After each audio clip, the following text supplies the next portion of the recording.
Thanks for checking out this video, where I'll be painting the Vestal from the Darkest Dungeon board game. This video is my take on a fairly quick and approachable process to paint the minis from this game, and I'm doing it in a high contrast style that mimics the artwork from the game, and also produces an eye-catching result. Hopefully this will work well for you if you're looking for a general process that's beginner friendly, or just a quick way to paint the massive number of miniatures that come in the game. Or maybe you just want to see how I paint the Vestal, that obviously works too. This style is fairly forgiving, and this video will present it in a way that will hopefully seem achievable if you have a basic understanding and some practice with the fundamentals of painting miniatures. I won't be using an airbrush, oil paints, or really any advanced techniques during this process, but I plan to explore that a little bit more in future videos. There are 4 general steps to this painting plan.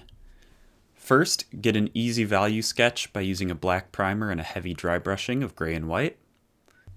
Second, block in each color quickly with decently thin paint, or substitute this with speed paint or contrast paint depending on your preference, trying to avoid the pure black shadows when we paint this. Third, make quick and thick highlights, but you can substitute this based on your preference with thinner and more restrained highlights or with subtle stippling or dry brushing. Then the final step is black lining the recesses and using an opaque black paint to make the large blocks of shadow that we see in the video game art. So first we start with the value sketching, which is just a fancy word for painting everything in black and white before adding in color. I prime the model black and do a very heavy dry brush of a medium gray color.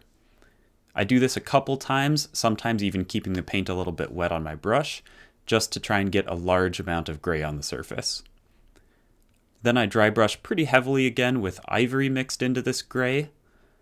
And then I put a black wash over the whole model, not really caring too much if there's big pools that will dry a bit splotchy. The recesses were still too gray from the heavy dry brushing, so I do another black wash then, with a little bit of black ink mixed in to boost the pigment in the wash. You don't have to necessarily follow these exact steps that I'm doing. Basically, I'm just trying to go back and forth a little bit with washes and dry brushes to get some nice pure black recesses and also some really nice bright, almost white surfaces on the raised edges. But anyway, after that black wash is dry, I then switch to a smaller dry brush and heavily overbrush in ivory with a little bit of that neutral gray color still in there. Then I dry brush again with pure ivory, and then I slightly dry brush a pure white color on, but I really try to keep this pretty restrained. Optionally, if there's any sort of larger flat areas that you want to look less chalky textured, you can thin down an ivory paint and then brush it onto those large flat areas, pulling the pigment towards the edges and raised areas of this surface. You can do as much or as little of this back and forth as you want to. You might decide that a single heavy dry brush of white works well enough for you, for example, or you can do what I did and mess around with a few intermediate steps of gray dry brushes and washes. And here you can see what the model looks like at the end of this step, with all of the grayscale colors completely sketched out. Now we're on to the second step, blocking in the colors.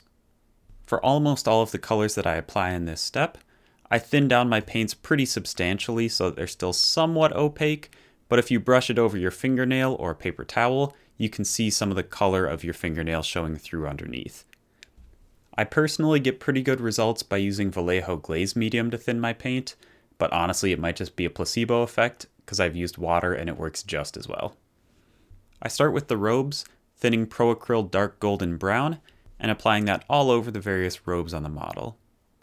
I also go back with a second thin layer to darken the color a bit and make it a bit more rich. I keep the video game art pulled up in a tab on my browser while I'm doing this, which helps to figure out what color should go on which surface on the mini. This is also a good time to quickly mention the variant skins. Each Darkest Dungeon hero in the video game has 4 different color options, and I've decided to just go with the standard colors for these.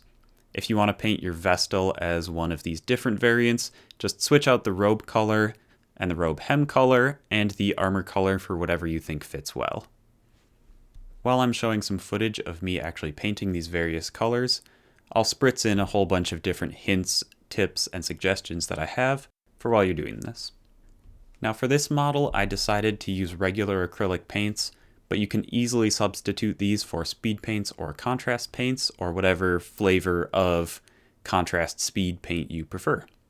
If you're using these, I'd suggest just keeping the colors fairly light because you really want that contrast between light colors and the opaque black shadows. Also, no matter what type of paint you're using, try to keep from pulling a whole bunch of pigment into the very black shadows that we defined.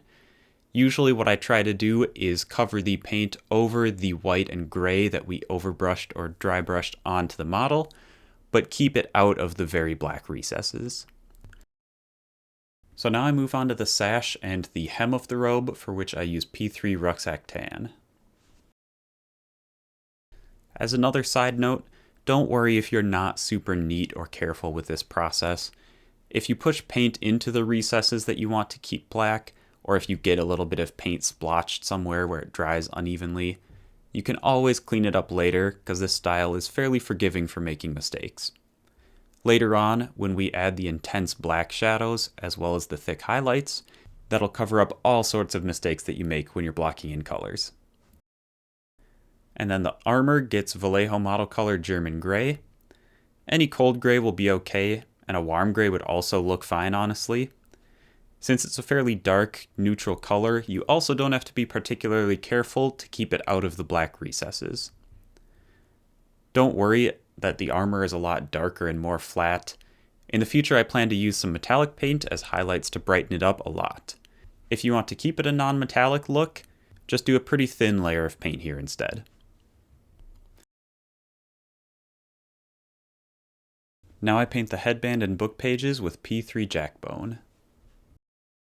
The dry brush texture from before also helps to emulate the rough texture that we see on the surfaces in the artwork, and the thick glazes that we're doing smooths it out enough that it doesn't look too rough and obviously dry brushed. The book cover is done in P3 Amethyst Rose. The skin in Pro Acryl Shadow Flesh. The book edges with Rucksack Tan for now, but I'll add a gold metallic pigment to it later. And then I turn my attention back to the robes, mixing a dark umber color and putting it in the midtones, just to darken down the color some more and provide a little bit more of a smooth transition. Now these colors might not look like a perfect match or look perfectly refined, but I like to just get every color on the model before I tinker with any one of them specifically, so that you can kind of see what the model as a whole is going to look like. It also helps you to make progress quickly and be able to call the model done at whatever point you want to, and at least have all of the colors filled in, so to speak. Now it's on to step 3 of 4, doing some quick highlight work. I start with the robes again, because that's the most prominent feature on this model. I mix the dark golden brown with ivory, and I use that and paint all of the creases and folds on the robe. Now while I show some footage of me actually painting this, I'll just talk a little bit about some tips and tricks and my opinions on doing these highlights. In the video game artwork, the highlights are actually pretty subtle, but since we're miniaturizing the whole thing and putting it in real-world lighting, and it's not just being viewed on a digital screen, I'm going a lot heavier with this. There's also an added benefit, I think, that this makes the highlighting easier, with less emphasis on blending and subtlety. You can really go any direction you want with this. You can optionally include some stippled or scratchy textures if you like that really gritty look, or you can use thinner paint that has less highlight color mixed in if you don't like the sketchy look that I've gone for with the really strong and pronounced highlights. And if you're really trying to cut time, you can honestly just skip this step entirely and go right on to defining the black shadows. And now, since the robe is a big focal point on the model, you can see me just going back and doing a second pass of highlights on it here.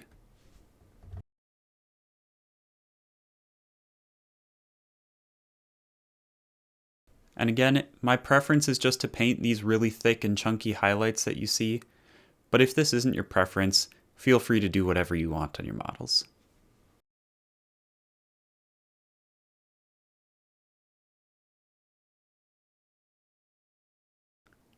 For the sash and other small cloth bits, I use Pro Acryl Pale Yellow as the highlight. For the robe hem, I use P3 Rucksack Tan mixed with a little bit of that pale yellow.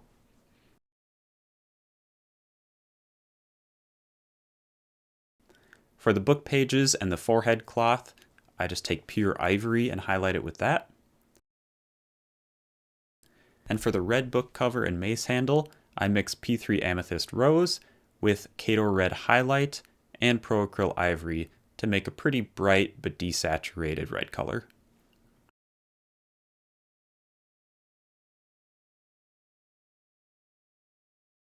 I put a little bit more care into the face than the other parts on average, using Pro Acryl Tan Flesh to highlight first, and then another highlight with a bit of ivory mixed in. The eye sockets of the heroes are always covered by shadow, so I just completely ignore those when I'm painting the face. And this is another instance where I look at the art from the game to check which parts of the face should probably be either in shadow or highlighted.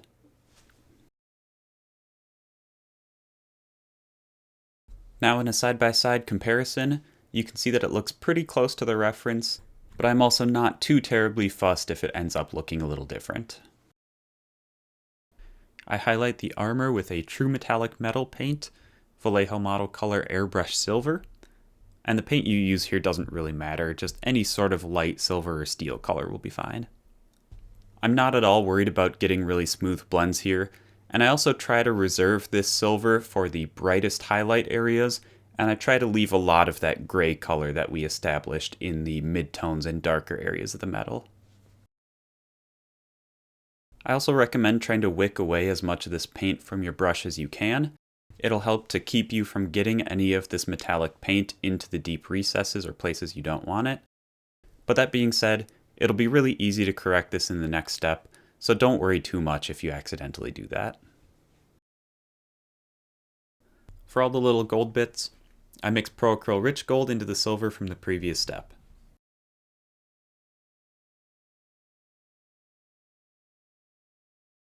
And now we're on to the last, and in my opinion the most rewarding and fun step, adding in and strengthening all of those pure black shadows.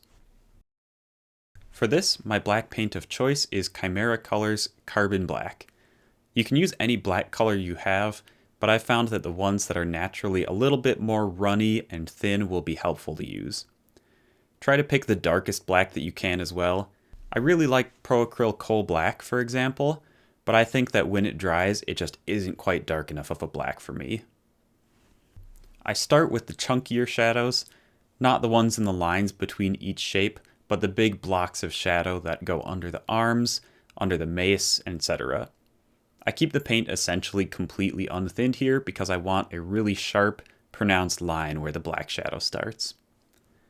I just kind of start working around different sections of the model, going around it a couple times to make sure I got everything that I want to. The previous steps of leaving black shadows in the recesses means that it's totally okay to miss some areas, and they'll still look black enough and fit in with the overall aesthetic. It's also completely okay to be sloppy when you're doing this. The shadow lines are really thick and pronounced in the Darkest Dungeon art, so you can't really go too thick with them. The shadows often have a rough border that isn't a perfect straight line either, so you don't need to worry about exact brush precision in making straight freehand lines. And if you accidentally goof up and make a black line in a recess too thick, you can just bring back your highlight color and re-highlight that edge again, and you'll have a really nice contrast between black shadow and a light highlight color. It's also really useful to keep the Darkest Dungeon art for the character up on your computer or phone screen while you're doing this, as kind of a real-time comparison.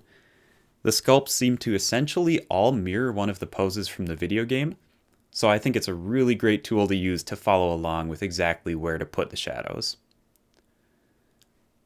When you're defining the black recesses between the shapes, you can also opt for a black wash or an ink that you drop into these spots instead. That'll make it a little bit easier, but just try to be controlled and apply it as if you were using a regular paint and not pull it over the entire surface. If you do that, you'll kind of muddy down the highlights a little bit too much in my opinion, but I guess it depends on your technique and on the wash that you use. You might also need to go over it a couple times with a black wash to get the strength of black lines that the art has, so I personally just prefer using a regular black acrylic paint. Now here you can see me just adding a few extra freehand lines around the hood of the robe. I'm just doing this to add a little bit more visual interest and variety to this big flat surface, and also because it's something that you see a little bit on the art sometimes.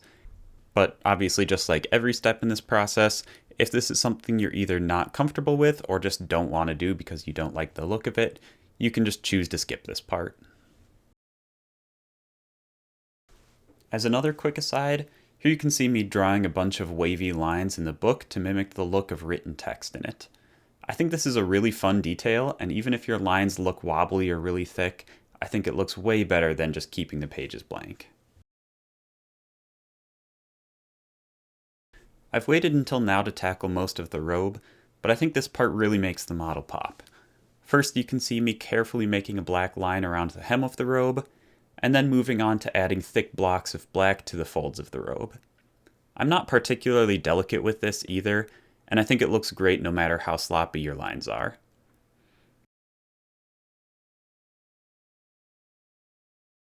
I also add a big block of shadow under the mace, as you can see me doing here.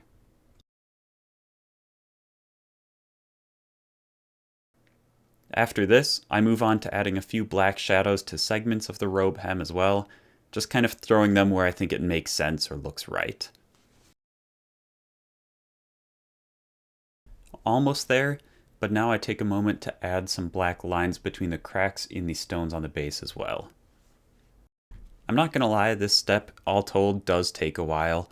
I think it took me like 45 minutes total to do these black lines around the whole model, but honestly, as long as you get some areas of interest, you can kind of call it done wherever you want. I'm also spending a bit of extra time on this because this is one of the character heroes, and I'd spend a lot less time on this if it's just your average monster. After spending this little bit of time working on the base, I decided that the stones looked too light, so I heavily thinned down the German gray color from before and just kind of pulled that wash all over the base. And with that done, the only thing left is to paint the base rim black, or whatever color strikes your fancy. And with that, we're done. I really like this sketchy painting style, and I think that we get a really impactful and cool looking result. I really hope that you find this useful, and that it helps to give you some inspiration or guidance on how to paint the Darkest Dungeon miniatures. Of course, you can also take this process and apply it to whatever minis you want to, or just take whatever steps you find useful from it. I'm really enjoying painting the Darkest Dungeon minis, and I think the game is pretty fun too.